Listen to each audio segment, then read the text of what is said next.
Breaking news in the Sports Center. Dave McMenamin is reporting Luka Doncic will not play tonight against the Bucks as he continues to manage an ankle injury. It's the second game of a back-to-back for the Lakers. Luka, 31 and a big win over the Nuggets last night, but it appears he will be taking a rest tonight. That according to Got it! Detroit basketball!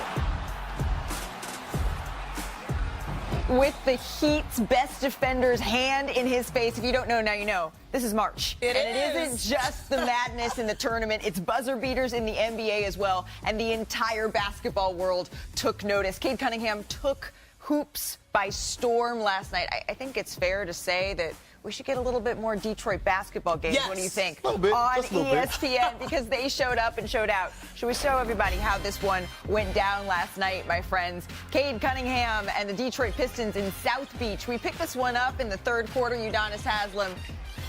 Huge slam there for Detroit. The pass, of course, from Cade Cunningham. And then Cade going to work here, sliding through defenders. How many pump fakes was that? I mean, look at the bag where he gets in the paint, 3-4 defenders, stays on balance, and gets a good shot up. This was a good game down the stretch. It was a minute great 20 game. to play. Tyler Hero That was a windshield wiper. Buzz cut hero. But, oh, my God. on the other end. Just look at the distribution of the basketball. Everyone's fighting for old boards. How bad do you want it? Knock it down. We thought that could have been the dagger. We really did. And then Tyler Hero, once again, Buzzcut Hero, we calling him, gets this Oh, one man. to head him to the free throw line. Tyler Hero would make both free throws for the game, all tied here at 113. We were talking about how we were going to go to overtime at this point. No, sir. Here comes the motorcade. Cade Cunningham with Bam Adebayo's hand in his face. It's good. The bank is open. Good defense, better offense by Cade. If he was 6'6", Bam would have got a hand on that shot. This is what it sounded like on the game broadcast from the one and only Mark Jones. Cunningham gets the ball against Bam. Pulls up for the win. Got it! Detroit basketball. And there you have it. That's all she wrote. Here was Cade Cunningham after that incredible game winner. I mean, big fella got a good rebound for me to take the lead. But to have the trust by coach, by my teammates, to get the last play, I got to go knock it down again. So, bless, highly favored. I can't do nothing but thank the Lord. I mean, you just got to get him the ball. You know, thing about old Doug Collins clip, just get him the ball and get out the way, right? But you try to get the ball in his hands, occupy the guys around him, and you know that Cade's going to be able to get his shot off. Like, he's got the size, he's got the skill. You know he's going to get his look. You know, we told him to go win the game, and he went and got it done. Are you not entertained, y'all? JB Bickerstaff started off the week saying we need more respect. Well, respect is earned, not given, and Cade earned every bucket and every ounce of respect with that game winner. Let's break it down, UD. I mean, pushing through the down screen, the thing is he's got to get open on two defenders. We have a guy that is shading the ball before he even gets the ball. Now he gets to his spot. Easy because he works on it, but he has to get it over 6'10" with a 7'1" wingspan. Bam Adebayo, one of the best five-way defenders, can guard all positions. Honestly, don't you feel like that was well defended? Maybe you ball hawk a little bit more, but more importantly, Cade, when it mattered most, was able to knock it down against one of the best defenders in the NBA, UD. There's nothing that he could have done differently. Maybe shade the ball a little bit more, but ultimately there's a great player making a great play at the right time. And most importantly, Malika, Cade made a statement. He made a statement. Has arrived. Look out, the motorcade is coming through. But when there is a winner, there must also be a loser. And in this case, it's an unprecedented losing streak for the Heat, right? We know this is the longest streak of Eric Spoelstra's illustrious career, but it's also the longest streak since 2008 when the team won just 15 games that year. So, UD, you said on the show that the Heat were under a microscope here. Obviously, this is not what they wanted, adding now to a 9-game losing streak. You talked to Bam Adebayo and Tyler Hero. What's the mood around the locker room right now? Frustrated, disappointed, but obviously these guys understand that they're getting a crash course in leadership right now. Everybody in the locker room is watching them right now, and everything they want out of this is on the other side of doing the hard things. They got to get through the hard things to get to the other side of it. Once they get to the other side, it'll be a little bit of sunshine right now. I know they can't see that, but this is building them up for something greater. They still have 13 games left.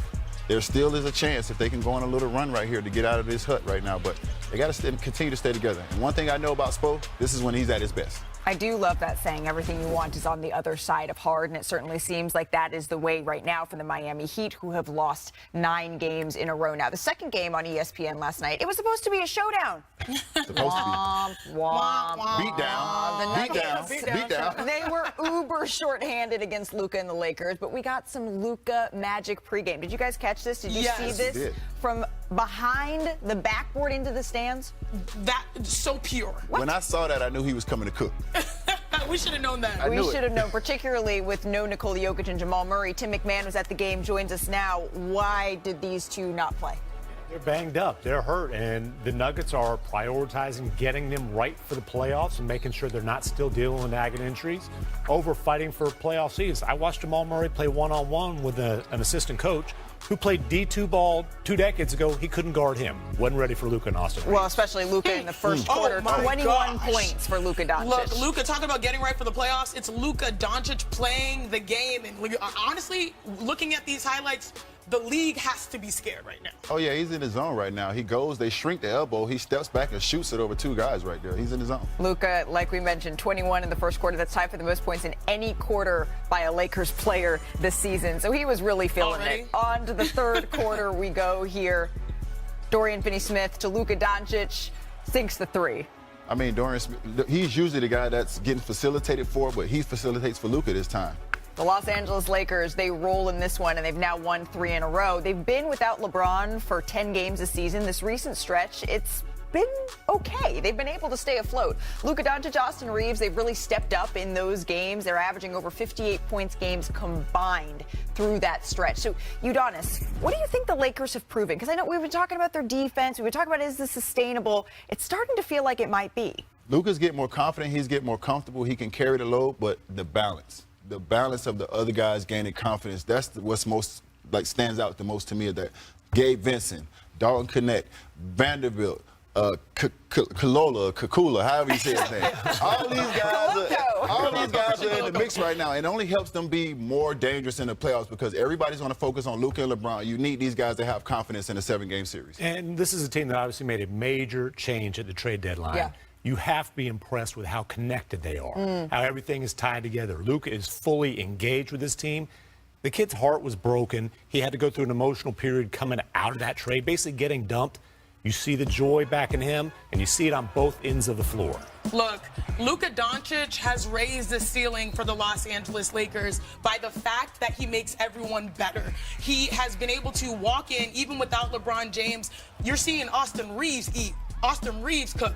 Like we talked about, first half, yesterday on NBA Countdown, their bench already had 29 points. Everyone is a better shooter when Luka Doncic is on the floor. And I also feel like the Los Angeles Lakers might be the luckiest team in basketball. Let me knock on some wood right here. Okay. Because they won the trade deadline. I called it manna from heaven getting Luka Doncic. Now you have a little bit of then you see LeBron and Luka, it can work. Then you have a little bit of a bump in the road without LeBron James. But this allows Luka to get in rhythm, to get his legs under him at the perfect time for the playoffs, while also spread the rock, and now everyone's going into the postseason feeling more confident.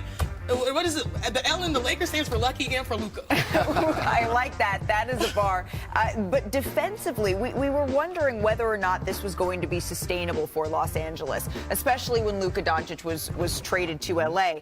I think we need to go back even farther, though, because before Dorian Finney-Smith was traded to Los Angeles and played his first games late in December, the Lakers were 21st in defense. Since he debuted, the Lakers have ranked 4th defensively. What's working for them? Dorian Finney-Smith is one of the best role players in the NBA. Never wants more, never plays outside of his character. He can't help a mediocre team get better, but he can make a good team great. And he was a huge piece of the Mavericks going to the Western Conference Finals a few years ago. And look, Luka Doncic, obviously, his defense has been scrutinized. When he is engaged, when you protect him in a scheme, he can be a very effective defender. He's big, he's smart, he has great hands, and we've seen him contribute on that end with the Lakers, just like we did late last season in Dallas. Is that a contagious effort thing, UD? Well, he's also